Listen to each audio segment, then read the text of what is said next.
devant deux situations très simples, très bêtes. C'est-à-dire devant des mésanges qui étaient sur un arbuste devant ma fenêtre, et j'étais bouleversé par ce spectacle, presque aux larmes. Et là, j'étais dit, mais qu'est-ce qui se passe ? Et j'avais oublié des plaisirs simples dont j'ai besoin. Et une autre chose qui m'a bouleversé, c'est caresser mon chien. Des instants de tendresse comme ça que j'avais complètement oubliés. Et devant ça, j'ai dit, mon gars, t'as plus qu'une chose à faire, c'est restaurer ces petits instants avec toi. Les actes, ils étaient là. C'est mettre des temps pour moi où j'étais à l'écoute de moi-même. Et en fait, ça a redynamisé mon écoute pour. Alors, ce que vous dites aussi, parce que vous n'êtes pas naïf non plus, et ce serait dommage comme médecin, vous dites qu'il y a une approche différente pour celui qui a un rhumatisme. Donc, on voit bien celui qui se tient comme ça, oui, qui peut être enfermé sur lui-même, et donc il peut se poser la question de l'aspirine, mais aussi la question de pourquoi est-ce que je me suis toujours senti enfermé. Mais vous posez aussi très bien la question aussi des maladies beaucoup plus graves. Des maladies qui confrontent à la mort. Et vous dites que même dans ce cas-là, la médecine peut soigner les effets du mal, mais c'est aussi une opportunité pour la personne de questionner sa vie, sans mauvais jeu de mots. Mais vous savez, je crois que, parce que je l'ai vécu dans cette expérience récente, toute maladie confronte à la mort possible. Et dans un des moments de cet état de légume où j'étais, j'ai eu le sentiment que je pourrais mourir. Mais un espèce de sentiment très bizarre, c'est que ça n'avait aucune importance. C'est-à-dire, c'était un constat. C'est comme si je rencontrais mon état de mortalité. Et ce constat, pour moi, il a été extrêmement important. C'est-à-dire que, ayant vécu ces expériences, je dirais, de l'intérieur, de l'attention à moi, du sens que je cherchais sur ce qui m'arrivait par rapport à un ensemble de vie, un mauvais rythme, etc. Je cherchais mes propres actes, en fait. Et les expériences que je vivais, quand j'ai pu retourner dans mon cabinet 8 jours après, je me suis rendu compte d'une chose, j'écoutais plus pareil. Et en fait, ce que je dirais, c'est que j'ai écrit un bouquin du point de vue du médecin, c'est-à-dire qui s'appelle « Quand la maladie nous enseigne », et peut-être que la vie m'a fait faire des travaux pratiques pour essayer de vivre les choses du côté du malade. Et ça a été une belle expérience d'humilité. Vous dites deux choses dans ce livre, par exemple ceci.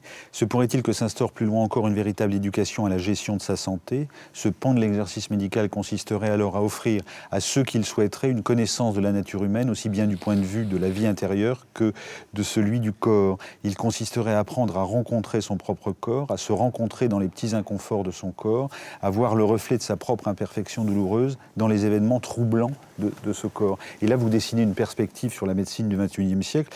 D'abord, vous dites la chose suivante, si on connaît son corps et si on s'interroge sur ce qui fait terreau à tel ou tel type de maladie, donc ce qui fait écho à une imperfection fondamentale, ça coûterait peut-être moins cher à la sécurité sociale. Et puis, vous insistez aussi sur un autre point, c'est que la médecine doit apprendre à ses médecins à avoir cette dimension humaine et ces dimensions d'écoute, et pas seulement la dimension technique qui consiste à soigner le corps. Alors, par rapport à ça, il y a quand même une question. Quand on va dans votre cabinet, ça dure longtemps, puisque vous soignez le corps et en plus vous écoutez. Ça dépend. Ça dépend, parce que les choses, elles ne se font pas d'une seule traite.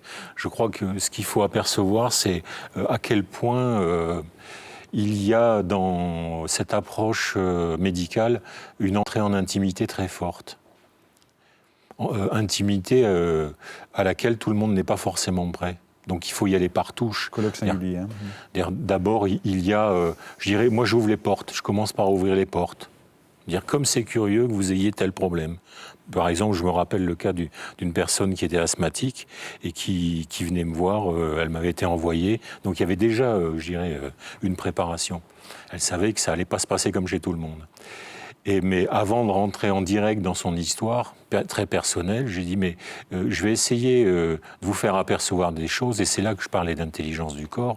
Je lui ai dit, mais vous savez, vous avez de l'asthme, il va falloir essayer d'apercevoir deux choses. On va le prendre sous deux angles. D'abord, sur la biologie même de l'appareil respiratoire, c'est ce qui gère nos échanges dedans-dehors, aérien, mais pas simplement, c'est aussi en reflet de ce qui se joue sur l'affectif, etc., etc. Donc je lui fais un petit cours sur la respiration. Et ensuite, je lui dis, et puis on va faire un autre petit cours sur l'asthme lui-même. L'asthme, c'est ce qu'en termes techniques, on appelle la dyspnée expiratoire. C'est-à-dire qu'il y a quelque chose qui a du mal à s'exprimer de vous. Vous n'exprimez pas votre différence. Je dis, voilà, c'est tout. Vous repartez avec ça et vous vous auto-observez avec ça. Vous essayez de voir les situations où vous n'exprimez pas ce que vous avez en vous. Et je crois que dans cette démarche, en fait, d'abord, ça ne prend pas un temps fou. Ça demande simplement, je dirais, entre 20 et 30 minutes. En moyenne, une demi-heure, une première consultation, parfois un peu plus. Parce que moi, j'essaye d'y aller par touche. Je dis aux gens, vous allez réfléchir par vous-même. Et ce réfléchir par vous-même, il est extrêmement important. Et souvent, enfin en tout cas c'est ce que vous racontez dans Quand la maladie nous enseigne, souvent le patient fait le travail de guérison, fait une partie du travail de guérison tout seul, sans médicaments pour le coup. Simplement parce qu'il s'est posé les bonnes questions. Non seulement parce qu'il s'est posé les bonnes questions, mais parce que ensemble, on a essayé de trouver des réponses et qu'il a mis en pratique ces réponses. Vous parlez de la mort d'un ami. Alors, ma dernière question porte sur cette dimension-là des choses. Quand le corps est trop abîmé pour survivre, autrement dit, quand on est dans l'accompagnement, qu'est-ce que dit encore l'esprit dans ces moments-là? Qu'est-ce qu'il permet? De visiter des états de conscience assez étonnants. Mais là, il faudra qu'on se pose d'autres questions. C'est-à-dire qu'aujourd'hui, on a une vision de la mort que d'un point de vue, du point de vue de la fin du corps, je dirais. Mais de la même façon que du discours médical, parce que moi c'est mon registre, je parle de ça, de la même façon que du discours médical, on a évacué une certaine dimension de la nature humaine qui est la vie intérieure, je préfère l'appeler comme ça que dimension psychique, je préférerais même dire dimension spirituelle, au sens fort et vrai du terme. Et je crois qu'on a aussi évacué d'un ensemble de phénomènes de la vie, et la mort en fait partie, cette dimension-là. Donc on peut se demander si finalement une maladie, je vais le prendre sur un petit registre, une maladie quelle qu'elle soit, elle nous ôte temporairement l'usage d'une fonction. Vous êtes d'accord jusqu'à là? Il faudrait se poser la question, mais quelle est l'expérience qu'elle nous offre? Eh bien, peut-être qu'au bout du compte, il se passe quelque chose au moment de cette étape finale qui est nous enlevant l'importance de notre corps. C'est peut-être pour aller visiter d'autres états de conscience qu'on trouve dans les textes, qu'on trouve dans la sagesse, dans les expériences des sagesses, et peut-être bien qu'on a à rééduquer non seulement les gens à faire un bon usage de leur maladie, peut-être pour pouvoir faire un bon usage de leur vie et à terme faire un bon usage de leur mort. On aimerait bien vous avoir comme médecin de famille. Hein. Je vous donne mon adresse si vous voulez. C'est pas inintéressant de vous écouter en tout cas. Bon, quand la maladie nous enseigne médecine des actes, est-ce qu'il y a un objet qui prolonge de votre point de vue votre personnalité? Il y en a plein. Une balle de golf? Oui. Vous êtes golfeur? Très amateur en fait. Je suis très amateur comme golfeur. En fait, je me suis mis au golf pour mes 50 ans. Donc c'est pas... il y a quelques années déjà. Et c'était un vieux rêve. Et ce qui m'a intéressé, d'abord, une des raisons pour lesquelles je me suis mis au golf, c'est que c'est un sport où on ne court pas. Alors ça, c'était un argument majeur. J'ai perdu le goût de courir il y a très longtemps. Et pas seulement le goût, la possibilité même. Puis ça va bien avec l'idée du... Comme ça, j'imagine. Oui, parce qu'il y a un côté silencieux, solitaire, on peut jouer seul, on peut jouer avec des amis, on n'est pas obligé de se parler. Ça, c'est très intéressant. Et puis, il y a surtout une autre dimension qui a été très bien décrite d'ailleurs dans un magnifique livre qui s'appelle La légende de Bagger Vance, dont on a tiré un film qui ne traduit pas exactement, comme souvent d'ailleurs, ce qui se passe dans le livre. Et en fait, moi, la lecture de ce livre, en plus, elle m'a apporté, comme souvent la lecture des livres, une réflexion sur le golf. C'est-à-dire qu'aujourd'hui, je me sers de cette activité pour m'aérer, je dirais, extérieurement, pour bouger mon corps, mais en même temps pour apprendre à rencontrer le petit bébête que je suis et apprendre à jouer avec. En fait, je ne joue pas avec une balle, je joue avec moi. Commentaires autour de la table? Plein de questions. Alors c'est marrant, le mot que vous avez plus prononcé, c'est bébête, bête. Le petit bébête. C'est marrant parce que plutôt, elle disait ça à une de ses amies, elle disait à Madeleine Chapsal, occupe-toi de la petite. Pas de la petite bébête, mais occupe-toi de la petite, de la petite fille que tu étais, que tu es toujours restée et dont on ne s'est pas occupé, quoi. Et puis moi, le bébête, je le trouve très spirituel à tous les sens du terme. Et j'ai envie de vous demander, votre tournée de conférences, là, est-ce que vous avez eu l'occasion de la faire dans les facultés de médecine qui en ont un besoin criant? C'est la bonne question. C'est la bonne question, oui. Parce que dans les facultés de médecine, non seulement on n'apprend pas du tout cette on n'apprend pas ou de manière tellement résiduelle à aimer son patient, mais en plus on apprend à réussir en trichant. C'est quelque chose enfin de nos jours. Il y a une espèce de compétition acharnée, effrénée, démentielle. Et que je trouve mortifiant. Je serais moins vindicatif que ça. Je crois que les facultés de médecine, elles enseignent une médecine qui est la médecine moderne. C'est-à-dire qui est le résultat la médecine technologique. d'un progrès scientifique. C'est une médecine scientifique. Et moi, je dis aujourd'hui, c'est une bonne médecine. C'est une bonne médecine parce qu'elle nous permet des diagnostics qu'on n'avait pas la possibilité d'avoir il y a encore 50 ans, et des moyens thérapeutiques qui offrent aux malades, c'est ce que vous lisiez tout à l'heure de l'extrait de mon livre, c'est un temps pour apaiser leur corps, pour peut-être qu'ils puissent se poser des questions qu'ils n'auraient pas pu se poser sinon. Vous avez une très belle image. Hein. Vous dites finalement aujourd'hui la médecine, on sait soigner la voiture, mais on n'apprend rien au conducteur. Oui. Et je trouve que c'est une très belle image. Princesse Agnès. Moi, en fait, son expérience me fait penser un petit peu, je ne sais pas si vous connaissez Samira Belil. Non. Donc, c'était une auteure qui avait écrit Dans l'enfer des tournantes. Peut-être que vous connaissez, qui est décédée il y a quelques années. Et en fait, je fais un petit peu le parallèle avec votre vie, votre vécu. C'est-à-dire qu'elle, c'est pareil, elle avait subi des viols collectifs et donc elle allait elle allait parler un petit peu partout, elle faisait des séminaires et tout, pour rencontrer les jeunes femmes qui avaient subi la même chose qu'elle, etc. Et en fait, quelque part, elle était impuissante par rapport à tout ça et elle en est morte, quoi. C'est-à-dire que... Elle ne s'écoutait plus. Elle ne s'écoutait plus, elle écoutait tout le temps les autres femmes qui avaient vécu des choses horribles comme elle avait pu vivre avant. Et à force de prendre sur elle, voilà, quoi. Au lieu de s'écouter, voilà. Ça m'a fait penser vachement à Samira Belil. Loris Bréau, Thomas Roussel. On y arrivera. Je ne vais pas y arriver. Loris Gréau. C'est de la dyslexie, en fait. Mais tous les grands génies sont dyslexiques. Non, j'ai un ami qui s'appelle Bréau, donc c'est pour ça que je vous dis tout. Là. Donc, Loris Gréau et Thomas Roussel, un mot de commentaire sur ce qu'a dit le docteur Chauvin ou Ouais, moi je veux bien, je peux commencer.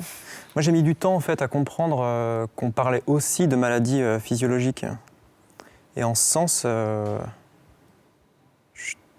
trouve ça sous certains aspects un peu inquiétant aussi, parce qu'on peut assez facilement faire des associations comme ça.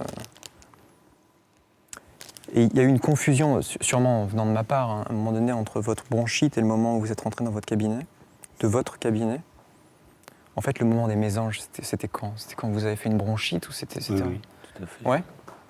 Ça ressemble à une dépression vu d'ici, quand même, un petit peu. Vous trouvez beau le spectacle de Mésange? C'est dépressif selon vous? Non, d'être cloué au lit pendant 3 jours après une longue tournée et de pleurer dans des mésanges, ça ressemble à un burn-out. Au cours d'une dépression, c'est pas courant quand même. Ou alors c'est une dépression fébrile. Mais ceci étant dit, c'est pas faux. C'est pas faux du tout. C'est intéressant, je suis tout à fait d'accord avec vous. En plus, il y a une relation très précise entre le système respiratoire et l'état dépressif. Bien sûr qu'il y avait au fond de cette histoire, pourquoi cet homme est tombé malade à ce moment-là, pourquoi sur un plan respiratoire, parce qu'il y avait certainement quelque chose d'une dépression aiguë, je dirais, qui a duré une petite semaine. Mais il a fallu ça. Et je nie pas du tout cet aspect des choses. Au contraire, je le revendiquerais presque. Je crois qu'il faut, de la même façon on parlait du bébête tout à l'heure, je vais le dire de façon un peu plus violente, je crois qu'il faut descendre parfois au fond de sa connerie, au fond de sa bêtise, au fond de sa douleur, au fond de ses ténèbres intérieures, pour dire les choses autrement, pour pouvoir aller visiter au fin fond de nos tripes qui on est vraiment en vérité. Dans tous nos travers, dans tout notre sordide, etc., pour pouvoir se relever. C'est étonnant ce que vous dites, parce que quand on regarde le travail de Loris, on a l'impression que vous êtes en recherche. Vous êtes né en 79, donc vous n'avez pas 30 ans. Vous êtes diplômé d'art graphique. La mécanique quantique vous intéresse. La réalité, ou la notion de réalité en philosophie, est apparemment un des thèmes qui vous branche aussi, si vous me passez l'expression. Vous avez imaginé un atelier de cinéma expérimental. Vous êtes producteur d'un label de musique électronique. Donc on a l'impression que le monde contemporain est un monde dans lequel vous cherchez en permanence. Oui, c'est ça. Enfin, ça revient à ce que j'évoquais un peu plus tôt. En tous les cas, la position que j'ai au monde me permet une partie de ce que vous évoquiez, de le mettre dans un seul endroit, dans un seul espace, qui est le champ de l'art. Et à partir de là, je peux émettre des choses. Mais j'aurais juste 2-3 précisions. Je ne sais pas si on peut revenir un petit peu par rapport à la discussion qu'on avait là. C'est la loi de la conversation. Tout simplement, je n'ai pas le sentiment, c'est juste pour me donner mon point de vue. Moi, je ne suis absolument pas médecin. Quand je vous ai dit que ça ressemble à une dépression, c'était plus pour jouer un peu. Mais je ne suis pas sûr qu'une grippe, par exemple, caractérise un sentiment profond. Aussi, je pense que l'idée de ce qui ne nous tue pas nous rend plus forts. Je ne suis pas sûr de ça non plus. Je pense que ce qui ne nous tue pas nous tue presque. Et je ne pense pas qu'à chaque fois qu'on est down, c'est un moment productif. Par moment, on est down parce qu'on est down. Je ne sais pas si on peut, parce qu'on peut trouver du sens partout, on peut associer librement. Là, je peux faire une histoire avec les objets qu'il y a devant moi. Voilà, juste à cet endroit-là, en tous les cas, moi, c'est un discours qui m'inquiète un peu. Je comprends. Mais ceci dit, on peut trouver du sens partout, je suis d'accord avec vous. On peut essayer de mettre du sens et le tirer par les cheveux dans tous les sens. Ça, c'est fort possible. Moi, j'ai aucune prétention de mettre du sens sur quoi que ce soit, ni de philosopher. Je témoigne simplement d'une expérience et comment je mets du sens sur ma propre existence. Et c'est déjà un sacré boulot. Le reste, je m'en occupe pas. Je vous parle de ça c'est parce que simplement par extrapolation. Hein. Je suis moi-même tombé malade. Oui. J'ai eu mes parents qui sont tombés gravement malades. Et c'est évidemment les pires expériences par lesquelles je suis passé. J'entends tout à fait. Bien sûr que c'est une expérience, la maladie est une expérience, et en plus la maladie grave est une expérience extrêmement difficile et douloureuse, mais ce que j'essaye de faire passer, c'est bien sûr qu'il y a cet aspect des choses, et je suis entièrement d'accord avec vous, mais est-ce que plutôt que de le subir pour rien, et là je suis très vindicatif là-dessus, plutôt que de le subir pour rien, est-ce qu'on ne pourrait pas en faire une opportunité de question pour avoir une vie un peu plus juste et plus consciente ? Loris, comment est-ce que, au-delà de cette curiosité-là et de donner du sens, c'est étrange votre revendication de sens par rapport à ce que vous faites. Quel est le sens que vous donnez au travail que vous êtes en train de faire et que vous êtes en train de présenter au Palais de Tokyo ? Moi, je me vois comme un producteur de sens. Oui, alors justement, c'est très paradoxal. Ouais, c'est-à-dire que on a, alors là, Palais de Tokyo, très rapidement, c'est 4000 m² d'exposition. C'est la première fois que tout l'espace est dédié à un seul artiste contemporain, à un seul créateur. On voit la juxtaposition des éléments que vous proposez à l'invention du spectateur. C'est ça, non, c'est vrai, c'est très bien dit. En fait, je pense qu'il faut envisager là, je vais parler plus précisément de l'exposition. Enfin, dans sa globalité, il faut imaginer l'exposition, l'espace de l'exposition comme le dernier espace de liberté. Un espace où on peut définir son temps et sa durée en face d'une œuvre. Une œuvre en face de laquelle on peut projeter le sens, que le regardeur finisse l'œuvre comme l'entendait Duchamp. Voilà, par exemple, on n'est pas aussi libre au cinéma. Je dirais même que le cinéma est complètement autoritaire à côté d'une exposition. On suit un fil narratif, on a une durée qui nous est imposée, il y a un rituel. Ce que je tente de faire, en tous les cas, c'est de créer une sorte de nébuleuse narrative comme ça, dans laquelle on peut se déplacer, évoluer. Quels sont les éléments pour constituer ce qu'on voit sur ces images? Quels sont les éléments qui vous arrêtent? Donc, ce qu'on peut saisir, c'est notamment cette forêt.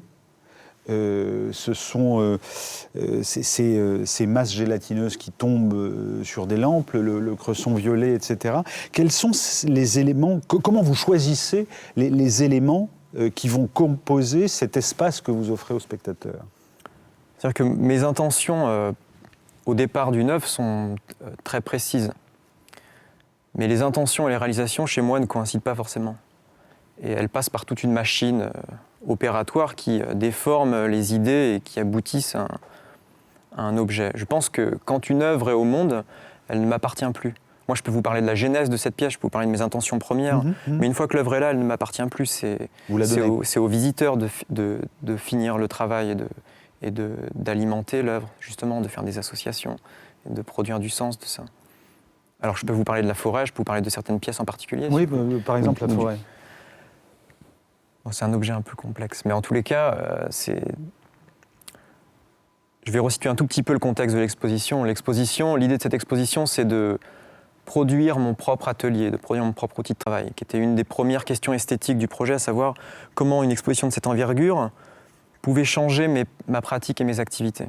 Je pense que l'espace dans lequel on travaille vient transformer l'imaginaire. Et tout l'enjeu, c'était si cette exposition peut produire mon propre outil de travail, alors cette exposition aura la capacité de transformer mes activités. Chaque œuvre présentée... C'est-à-dire qu'il y aura une conséquence architecturale. Il y aura une conséquence architecturale, je vais faire construire mon atelier. Ce qui est présenté dans cette exposition, c'est l'atelier en creux. C'est le MacGuffin du projet. On ne parle que de l'atelier, mais il n'est jamais présent. Et voilà, chacune des œuvres que composent ces 4000 m² d'exposition est une réflexion ou une métaphore, une image produite par l'atelier. Donc l'exemple des arbres, les arbres, c'est typiquement les arbres que l'on trouve sur les maquettes d'architectes. Sauf que là, elles sont à l'échelle 1. Et l'aspect de ces arbres, donc c'est une forêt, elle est constituée de 40 arbres. Pourquoi en poudre à canon? Justement, l'aspect de la forêt a l'air carbonisé. Et en fait, le matériau qui la compose est prêt à imploser. Donc si on reprend juste un tout petit peu le paradigme de la réflexion, c'est que l'échelle 1, donc l'échelle du projet, l'échelle de la maquette, est à notre échelle. Donc le projet et la réalisation sont sur une seule et même surface. Et l'avant, ou plutôt l'après, le moment où c'est carbonisé, et l'avant, le moment où c'est enduit de poudre à canon, sont sur une seule et même surface. Donc on est en face d'un objet où on évolue dans quelque chose de paradoxal, quelque chose qui dit oui et non en même temps. C'est une sorte d'oxymoron. Mais ça, c'est mon histoire. Enfin, ce que je vous raconte, c'est mon histoire. Après, vous évoluez, vous, dans une forêt... Moi, j'y suis allé hier, j'ai trouvé ça assez fascinant, presque dérangeant parfois, et surprenant immédiatement, puisque la première chose, enfin l'une des premières choses sur lesquelles on tombe quand on entre dans votre exposition, c'est des danseurs sous un filet qui se visent et se tirent dessus avec ces pistolets, les flashballs par exemple. Des paintballs. Des paintballs, oui. Flashball, c'est l'autre. C'est Monsieur Nicolas, pardon. C'est beaucoup plus douloureux, en tout cas. Précisément. Alors, donc, quel rapport, là, s'il y en a un, quelle est votre intention initiale? Après, j'en fais ce que je veux, mais... Je voulais qu'au centre de l'exposition, il y a un important espace de négociation. Et donc, je vais encore vous faire ma petite recette pour cette œuvre. En fait, je suis parti du Merzbau de Kurt Schwitters, qui est un artiste qui fait véritablement la structure ou la sculpture de l'obsession, qui construisait des sortes de chapelles à l'intérieur de sa maison. Et j'ai extrapolé ces formes et j'en ai défini un espace comme un espèce de stadium du XXIe siècle, qui est ce terrain de paintball. À l'intérieur de ce terrain, donc, il y a 4 personnes qui s'affrontent, plusieurs fois par jour, et qui essaye de s'atteindre, mais qui essaye de s'atteindre avec le IKB, l'International Klein Bull, bleu clin, qui est la couleur de l'immatériel. Donc on est en face d'un jeu obscur dont les règles restent inventées par le visiteur, où les joueurs tentent de s'atteindre avec la couleur de l'immatériel, abrités derrière les structures de l'obsession. Donc ça produit de belles images comme ça. Et last but not least, il y a également, j'ai le livret en main, livret de Raimundas Malosakos et Aaron Schuster, il y a un opéra qui est imaginé par votre voisin de gauche. Comment est-ce qu'on aborde l'œuvre de Loris Gréaud quand on est musicien comme vous l'êtes? En fait, pour commencer Et comment on collabore parce que... Voilà, ouais, quand Loris m'a proposé de composer cet opéra, le livret n'était pas encore écrit. Donc pour moi, la meilleure manière de commencer à travailler sur cet opéra, c'était d'en parler avec Loris, et comme ça de rentrer dans les explications de chaque œuvre qu'il projetait de faire dans le Palais de Tokyo, c'était il y a un an environ, et que moi j'ai commencé à réfléchir là-dessus. Et c'était pour moi la seule manière donc, de commencer à composer, à réfléchir en termes de notes musicales, de musique. Et plus tard est venu ce livret, donc initié par Loris et écrit par Aaron Schuster et Raimundas Malosakos. Et ces deux auteurs, qui sont plus des amis de Loris, des personnes qui connaissent très très bien son travail et qui ont su ensemble synthétiser comme ça l'univers de Loris, donner naissance à des personnages qui pour moi étaient la clé donc, d'un opéra avec des personnages qui interagissent, c'est une histoire, un conte. Et c'est à partir de ce conte, tout en connaissance de cause donc par rapport à l'œuvre de Loris, que j'ai pu commencer à écrire la musique. Musique qui est donnée par l'Orchestre Philharmonique de Radio France, dirigé par Jean de Royer. Et dans cette interprétation, il y a la soprane Marie Devellereau. On va écouter un extrait de votre musique, donc de cette musique qui accompagne l'œuvre de Loris Gréaud.